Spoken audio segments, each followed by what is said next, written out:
JEE या mains में ना होने के बाद, तो मैं सर से ये रेखांकित करूंगा कि इस बात पर ज्यादा जोर दें कि अगर उसमें ना हो तभी हमारा जीवन कितना बेहतर हो सकता है और कहाँ हो सकता है।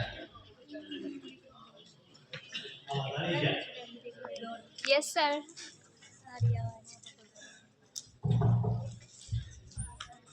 नमस्कार सभी लोगों को। मंच पर उपस्थित आदरणीय Jagannath Reddy city SSP sir, doctor Arvind Jha sir, Shri Ravishankar sir, Pradeep sir, Alka ma'am और अजीत सर, सभी लोगों को मेरे तरफ से नमस्कार है। और आप सभी लोगों को भी मेरा नमस्कार है।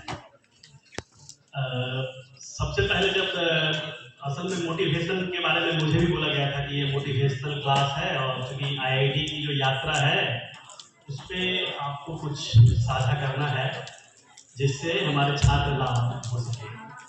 और इस क्रम में हमने जो भी प्रीवियस स्पीकर्स थे उनके बहुत सारी बातों को जब सुना तो मुझे लगा कि मुझे कहने के लिए बहुत कम चीज़ है, लेकिन जो मुझे कुछ अपनी तरफ से भी कहना है क्योंकि मैं यहाँ लगभग 7-8 साल से विश्वविद्यालय में हूँ, तो मैं छात्रों के डायरेक्ट कांटेक्ट में हूँ। और जब छात्रों के डायरेक्ट कांटेक्ट में हूँ तो मुझे पता है कि सफलता के जितने आदर्श रास्ते हैं उसके लिए हमारा समाज तैयार नहीं है, क्योंकि हमारा समाज ही अभी आदर्श नहीं है। ये सबसे बड़ी यहाँ प्रॉब्लम है। और इसीलिए मैं कुछ पहले जो और इसको मैं जो भी बोलूँगा ये पूरा का पूरा मेरा अपना अनुभव है, मैं अनुभव ही साझा कर रहा हूँ। और सबसे लास्ट में मैं आईआईटी के बारे में बताऊंगा कि वो उस लेवल के कंपटीशन के लिए आईक्यू क्यों जरूरी है और आपका रूटीन कैसा होना चाहिए। सबसे पहला जो प्रॉब्लम होता है वो ये होता है हम लोग के क्षेत्र में, क्योंकि मैं भी बाहर से पढ़ के और सब कुछ बहुत सारे सक्सेस के मॉडल्स को देखते हुए मैं यहाँ सेवा दे रहा हूँ। उस स्थिति में आप लोगों को बहुत मदद मिलेगा अगर आप ठीक से इस बात को समझने का प्रयास करेंगे। सबसे पहला जो प्रॉब्लम होता है यहाँ के बच्चों को सर वो ये है कि सफलता है क्या। हम लोगों के क्षेत्र के 99.9% लोग यही समझते हैं सफलता का मतलब होता है सरकारी नौकरी, इसके अलावा कुछ नहीं समझते हैं। और उसका जो सबसे प्रथम मोटिवेशन होता है मध्यम वर्गीय परिवार के लिए, क्योंकि सरकारी नौकरी मध्यम वर्गीय लोग कर रहे हैं, ठीक है। और उसके लिए जो सबसे बड़ा मोटिवेशन होता है इनिशियल, जिसको कहते हैं लॉन्चिंग, वो ये है लगता है कि यार कितनी बड़ी चीज है। कहता है कि डिसिप्लिन रहो 2 साल तक, हार्ड वर्क करो 2 साल तक, 3 साल तक। तो ये जो चीज जब कोई बोलता है तो बड़ा वेटेज फील होता है। और मेरा इसमें कॉन्सेप्ट उल्टा है। मेरा ये मानना है कि डिसिप्लिन और हार्ड वर्क बेसिकली आपको मुक्त करने की प्रक्रिया है। कैसे? जब हम लोग घर बनाते हैं और घर में जब रॉड डालते हैं पिलर के लिए, वह एक स्ट्रक्चर क्रिएट करते हैं। और एक बार जब वो स्ट्रक्चर क्रिएट हो जाता है उसके बाद मुक्ति मिलती है, रिलैक्सेशन मिलता है। डिसिप्लिन भी अपने लाइफ में वही है कि जब हम लोग डिसिप्लिन होते हैं तो हमारे लिए बोझ नहीं है, हमारे लिए भार नहीं है।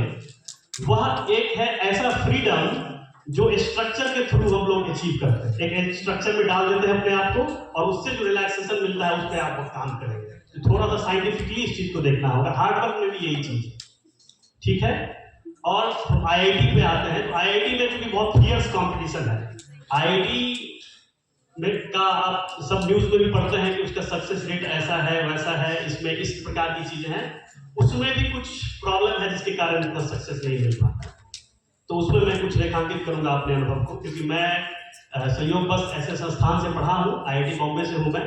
तो वहाँ बहुत सारे ऐसे सेटर्स थे, क्वेश्चन सेटर्स सर थे जो हमारी क्लास में आते थे और उनसे बहुत तरह के एनेक्डोट्स सुनते थे क्वेश्चन सेटिंग को लेकर या और भी तरह की चीजों को लेकर। तो वो मैं आपके साथ साझा करना चाहता हूँ।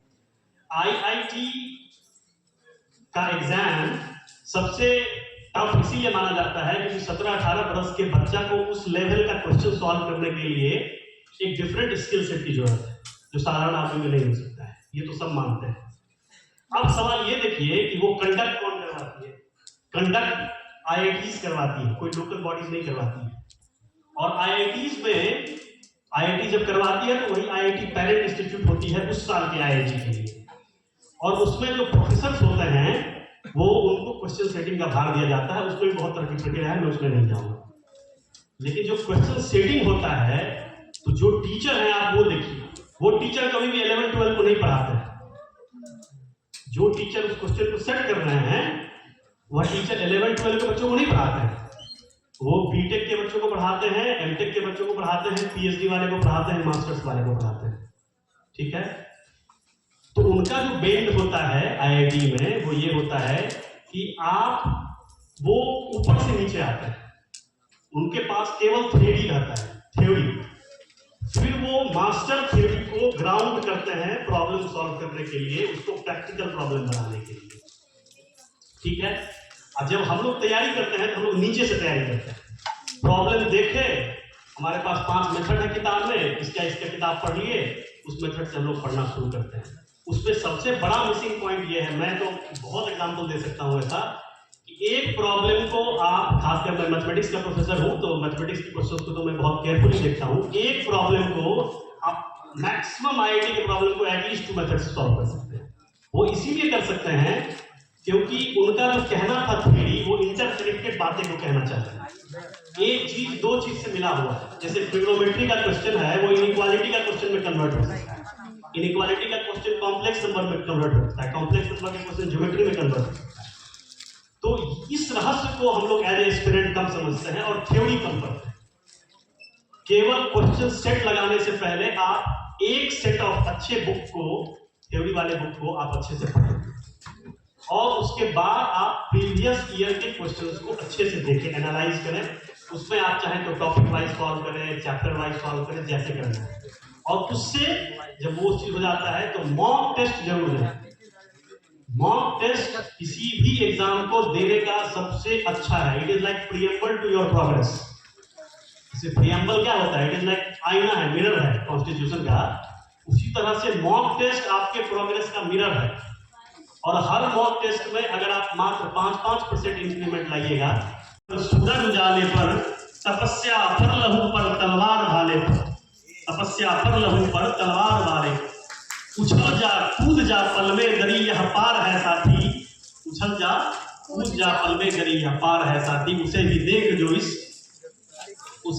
जो इस बाहरी तम को मिटा सके। तो इस तरह से मैं आपको रखता हूँ। आपके अगर आपका कोई सवाल है तो आप पूछ सकते हैं। धन्यवाद। Thank you sir.